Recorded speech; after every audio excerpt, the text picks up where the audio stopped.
মারি থুইছে। মুই আসি খালি ঘাসগুলো খাং আর খাং, কি যে মোর ভাল লাগে। এদন মহাজন মুই যে কুতি পাইন আগত যারডে আসনু তাই শালা মোক ঠিক মতো খাবারে দেয় নাই। না খাইতে খাইতে মোর জীবনটা শেষ হয়ে গেছিল। এদন মহাজনে থাকার দরকার। দেখা যাক। রে ছাগল, তুই এখানে কি করিস? আমার ঘাসগুলো তুই খাইতাছিস কে? এখনো যদি বাঁচতে চাস তাহলে এই জঙ্গল থেকে চলে যা। যাবি না? তোরে কিন্তু এক গুতা দিয়ে পেটটা ফাড়ায় ফেলাবো। তুই কি মোক চিনিস? মুই কাই, মুই কিন্তু এই জঙ্গল পাহারা দেন।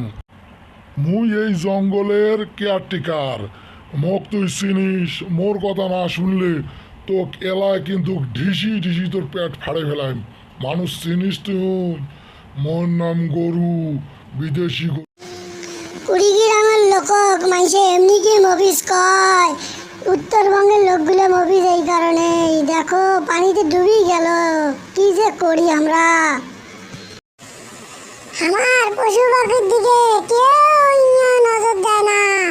এই যে আমার কত বন্ধু বান্ধব পানি ডুবি মরবে নিজে, এই যে কুত্তা শিয়াল এন্দুর কত আমার ভাই বেড়াদার গুলো পানি ডুবি আছে, কাইও দেখে না।